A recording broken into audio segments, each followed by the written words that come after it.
26 ವರ್ಷಗಳ ನಂಬಿಕೆ, ಲಕ್ಷಾಂತರ ಸಂತೋಷದ ಮದುವೆಗಳು. ಕನ್ನಡ ಮ್ಯಾಟ್ರಿಮನಿ ಡೌನ್ಲೋಡ್ ಮಾಡಿ.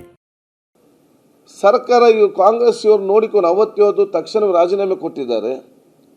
ಮತ್ತೆ ಇವರು ತಪ್ಪಿಸ್ತಾ ಇಲ್ಲ ಅಂತ ಬಂದಿದೆ, ಬೇಲಿದೆ.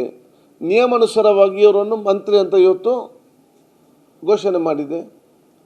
ಕಾಂಗ್ರೆಸ್ ಪಕ್ಷ ಇವತ್ತು ಮಂತ್ರಿ ಅಂತ ಘೋಷಣೆ ಮಾಡಿದ ತಕ್ಷಣ ಅವ್ರು ಮಂತ್ರಿ ಆಗ್ತಾರಾ? ಯಾವಾಗ ಗವರ್ನರ್ ಅವರು ಪ್ರತಿಜ್ಞೆ ಕೊಟ್ಟು ನಾವು ಬುಕ್ಕಿಗೆ ಸೈನ್ ಆಗ್ತೇವೆ, ಅದರ ನಂತರ ಮಂತ್ರಿ ಆಗೋದು. ಹಾಗಾದ್ರೆ ಗವರ್ನರ್ಗೆ ಅಷ್ಟು ಗೊತ್ತಿಲ್ವಾ ಲೀಗಲ್ ಏನಂತೇಳಿ? ಕಾನೂನಿನ ವಿಷಯ ಅವ್ರ ತಂಡ ಇಲ್ವಾ? ಅವರು ಅದನ್ನು ಪರಿಶೀಲನೆ ಮಾಡಿರಲಿಲ್ವಾ? ನಿಯಮ ಪ್ರಕಾರ, ಕಾನೂನು ಪ್ರಕಾರ, ಸಂವಿಧಾನ ಪ್ರಕಾರ ಅವರಿಗೆ ಮಂತ್ರಿ ಸ್ಥಾನ ಕೊಡಬಾರ್ದು ಅಂತ ಇದ್ದಿದ್ದರೆ ಇವರು ನಿಲ್ಲಿಸೋದಿಲ್ವಾ ಗವರ್ನರ್ ಅವರು? ಗವರ್ನರ್ ಯಾಕೆ ಕೊಟ್ಟಿರ್ತಾರೆ? ಗವರ್ನರ್ ಕೊಟ್ಟ ನಂತರ ಇವರು ಯಾಕೆ ರಾಜ್ಯಕ್ಕೆ ಮಾಡಬೇಕು? ಇವರಿಗೆ ರಾಜಕೀಯವಾಗಿ ವಿಚಾರ ಹೇಳಬೇಕಾದಲ್ಲಿ ಪಬ್ಲಿಕಲ್ಲಿ ಎಷ್ಟೇ ಮೀಟಿಂಗ್ ಮಾಡಿ, ಎಷ್ಟೇ ನೀವು ಪ್ರತಿಭಟನೆ ಮಾಡಿ, ಏನೇ ಸಭೆ ಸಮಾರಂಭ ಮಾಡಿ, ಏನು ಬೇಕಾದರೂ ಹೇಳಿ, ಅದಕ್ಕೆ ಪಕ್ಷ ಸರ್ಕಾರ ತಕ್ಕ ಉತ್ತರ ಕೊಡ್ತದೆ. ಆದರೆ ನೀವು ಜನರ ಸಮಸ್ಯೆಯನ್ನು, ಕಟ್ಟಕಡೆ ನೋವನ್ನು ಇಲ್ಲಿ ತಿಳಿಸಿದಕ್ಕೆ ಪರಿಹಾರ ಕಾಣುವಂಥ ಕಾಲಘಟ್ಟದಲ್ಲಿ ನೀವು ಇಲ್ಲಿ ಚರ್ಚೆಗೆ ಅವಕಾಶ ಮಾಡಿಕೊಡೋದಿಲ್ಲ. ಇವತ್ತು ಬರ ಪರಿಹಾರ ಇದೆ, ಅತಿವೃಷ್ಟಿ ಇದೆ, ಕುಡಿಯೋ ನೀರಿನ ಸಮಸ್ಯೆ ಇದೆ, ರಸ್ತೆಗೆ ನಾವೆಲ್ಲ ಈ ರೀತಿ ಮಾಡಿದರೆ ಯಾವ ಹಂತಕ್ಕೆ ಇವತ್ತು ಜನರಿಗೆ ಪ್ರಯೋಜನ ಆಗ್ತದೆ?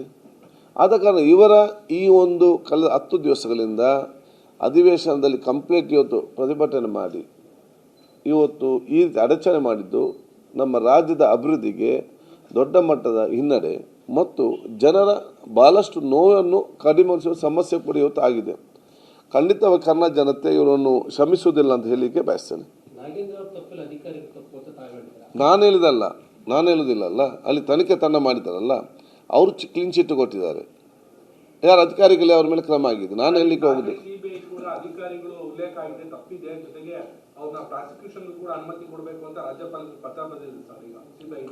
ಆಯ್ತು, ರಾಜ್ಯಪಾಲ ತೀರ್ಮಾನ ತಗೊಳ್ತಾರೆ. ಅಲ್ಲಿ ತನಕ ಕಾಯಿರಿ ನೀವು. ನಿಮ್ಗೇನು ಅರ್ಜೆಂಟ್? ಈಗ ಅಧಿವೇಶನ ಯಾಕೆ ಮಾಡಬೇಕು? ಅಲ್ಲಿ ಹೋಗಿ ರಾಜ್ಯಪಾಲರ ಸ್ಥಾನಕ್ಕೆ ಹೋಗಿ ಮನವಿ ಕೊಡಿ, ಏನು ಬೇಕಾದರೂ ಕೂಡ. ಯಾರು ಬೇಡ ಅಂತ ಹೇಳ್ತಾರೆ? CBI ಅನ್ನೋದು ಹೇಳಿ ಅವ್ರಿಗೆ ಬೇಲ್ ಕೊಟ್ಟಿದೆಯಲ್ಲ, ಬೇಲಲ್ಲಿದ್ದಾರಲ್ಲ ಅವರು. ಆದರೆ ಈ ದೇಶದಲ್ಲಿ ಎಷ್ಟು ಮಂತ್ರಿಗಳು, ಎಷ್ಟು ಇನ್ನಿತರ ಹುದ್ದೆಯಲ್ಲಿರುವವರು, ಎಷ್ಟು ಜನ ಬೇಲಲ್ಲಿದ್ದಾರೆ, ಎಷ್ಟು ಜನ ಕೇಸ್ ಆಗಿದೆ, ಎಲ್ಲ ಒಂದೇ ಕಾನೂನು ತನ್ನಿ. ಬೇಕಾದ ಕಡೆ ಮುಖ್ಯಮಂತ್ರಿ ಆಗ್ಬೋದು, ಇನ್ನೊಂದು ಮಂತ್ರಿ ಕೂಡ ಆಗ್ಬೋದು ಬೇರೆ ರಾಜ್ಯದಲ್ಲಿ.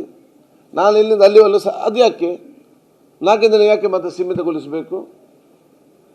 ಅದಕ್ಕಾಗಿ ನಾಗೇಂದ್ರ ನೋವಿನಿಂದ ಹೇಳೋದು, ನಾನೊಂದು ವರ್ಗ ಅಂತ ಹೇಳಿಕೊಂಡು ನನ್ನ ಟಾರ್ಗೆಟ್ ಮಾಡ್ತಿದ್ದಾರೆ ಅಂತ ಅದಕ್ಕಾಗಿ ಹೇಳೋದು. ಬೇರೆಯವ್ರಿಗೆ ಆ ಕಾನೂನು ಇಲ್ಲಂತೆ, ಇವರಿಗೆ ಮಾತ್ರ ಕಾನೂನ.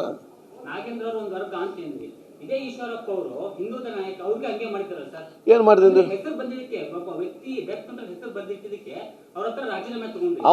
ಅವ್ರ ರಾಜೀನಾಮೆ ಯಾಕೆಲ್ಲ ಹೇಗೆ ಅಲ್ಲಲ್ಲ, ಅವ್ರಿಗೇನು ಬೇರೆ ಕಾನೂನು? ಅವರ ರಾಜೀನಾಮೆ ಕೂಡ ಅವ್ರು ತಗೊಂಡ್ರು. ಒಂದು ನಿಮಿಷ, ಆ ವಿಚಾರ ಆದಾಗ ಅವರ ರಾಜೀನಾಮೆಯನ್ನು ಕೂಡ ಅವರ ಪಕ್ಷ ತಗೊಂಡಿದ್ದಾರೆ. ಈ ವಿಚಾರ ಬಂದಾಗಲೂ ಕೂಡ ಅವರ ಪಕ್ಷ, ನಮ್ಮ ಪಕ್ಷ ಅವರ ರಾಜೀನಾಮೆ ತಗೊಂಡಿದ್ದಾರೆ. ಪರಿಸ್ಥಿತಿ ಏನಂತ ಹೇಳಿದರೆ, ಆಗ ನಾವು ಮತ್ತೆ ನಾಗೇಂದ್ರಗೆ ಅವಕಾಶ ಕೊಟ್ಟಿದ್ದೆವು. ಅಲ್ಲಿ ಮಾತ್ರ ಸಿಕ್ಕಿದ ಚಾನ್ಸ್ ಅಂತ ಹೇಳಿ ಅವರ ಪಕ್ಷದವರೇ ಅವ್ರಿಗೆ ಅವಕಾಶನೇ ಕೊಡಲಿಲ್ಲ. ನೀವು ಟಿಕೆಟ್ ಕೊಡಬೇಡಿ ಅಂತ ನಾವು ಹೇಳಿದ್ದೆವು ಅವರಿಗೆ. ಟಿಕೆಟ್ ಕೊಡಬೇಡಿ ಅಂತ ಹೇಳಿ. ಅವ್ರದ್ದು ಕೇಳಿ ಯಾಕೆ ಕೊಡಲಿಲ್ಲ ಅಂತ ಹೇಳಿ ನೀವು BJP ಅವ್ರ ಹತ್ರ.